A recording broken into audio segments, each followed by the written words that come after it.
Historiquement vôtre, c'est aussi, vous le savez, dans cette dernière demi-heure, l'histoire de notre quotidien. On remonte aux origines des choses et aux origines des inventions. Avec vous, David Castello-Lopez. Aujourd'hui, on va parler des vêtements vintage. Oui, tout à fait. C'est marrant, en français et dans les autres langues que je connais, il y a des mots qui sont synonymes, mais dont l'un a une connotation positive et l'autre négative.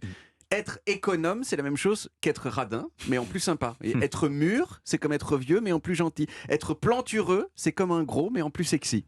Et bien sûr, un objet vintage, en fait, c'est un objet d'occasion, mais cool. Un objet qui, contrairement aux autres objets d'occasion, n'a pas perdu de la valeur avec le temps, mais au contraire en a gagné.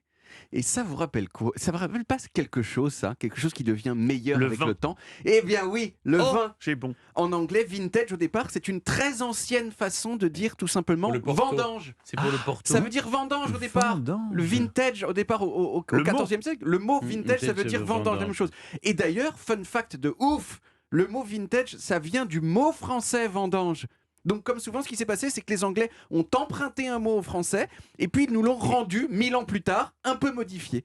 Comme le mot bacon, qui vient de bacon, un très, très vieux mot français, qui voulait dire viande de porc. On a donné ce mot aux Anglais et ils ont fini par nous le rendre. Alors, on pourrait dire bacon. Alors. Sauf que maintenant, on prononce bacon comme des bouffons. C'est un mot Tout anglais, à fait. un mot français. Sauf que maintenant, on prononce bacon comme des bouffons sans savoir que c'est un mot français à la base. Il nous a traités de bouffons.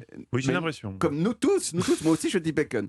Aujourd'hui, vintage en anglais, ça ne veut pas dire vendange, mais millésime, c'est-à-dire un vin qui a été produit avec la récolte d'une seule année, mais par un glissement sémantique à la fin du 19e siècle en anglais, ça a commencé à vouloir dire qui vient tout simplement d'une époque antérieure. Et petit à petit, il y a une association qui s'est faite entre le fait que ça vienne d'une époque antérieure et le fait que ce soit mieux. Alors pourquoi cette association ? Eh bien, j'en ai parlé à Olivier Paul tout à l'heure qui m'a dit c'est peut-être parce que généralement on ne prend la peine de faire des millésimes que dans les années où le raisin est vraiment super. On parlait du Porto, les Porto vintage n'étaient millésimés que dans les grandes années. Exactement. Et donc il se peut donc que les vintage aient été très vite des vins qui étaient dans l'ensemble meilleurs que les autres. Et voilà. Et puis le mot est sorti du domaine du vin et il est entré dans celui des objets. Les premiers objets qui ont été qualifiés de vintage, ce sont des voitures dans les années 30. On parlait de voitures vintage pour les voitures du début de l'automobile. Et aujourd'hui, bien sûr, ça désigne un petit peu les meubles, mais surtout les vêtements.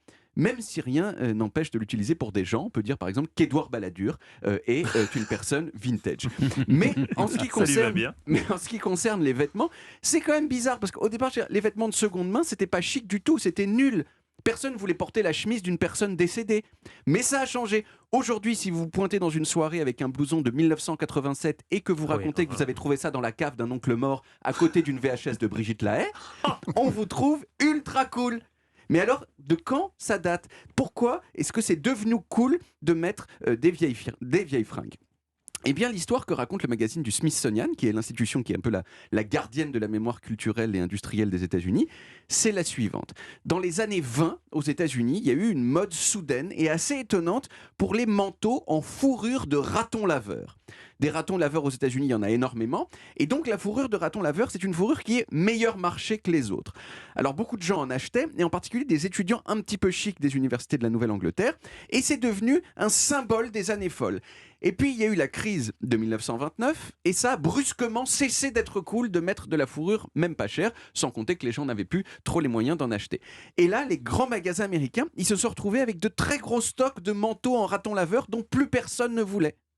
25 ans plus tard, en 1955, il y a un film qui a eu énormément de succès aux États-Unis qui racontait l'histoire de Davy Crockett. Davy Crockett, c'est un pionnier américain, on le connaît tous, qui a existé, et qui dans la série portait quoi ?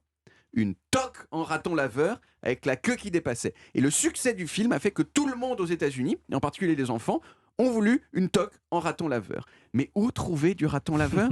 Eh bien, dans les stocks de manteaux non vendus des années 20 que les magasins ont commencé à découper pour en faire des toques.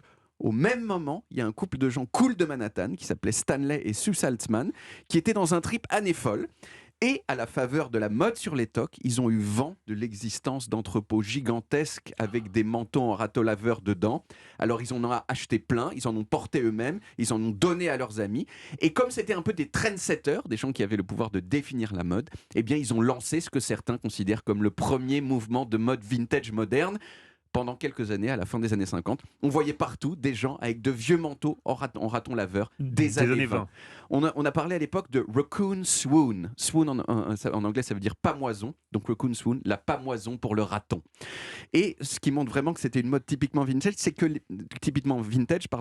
que les pubs pour ces manteaux, elles faisaient passer les défauts de ces manteaux pour des qualités, en écrivant des choses comme « ces manteaux sont magnifiquement usés » ou « il y a dedans des trous charmants ».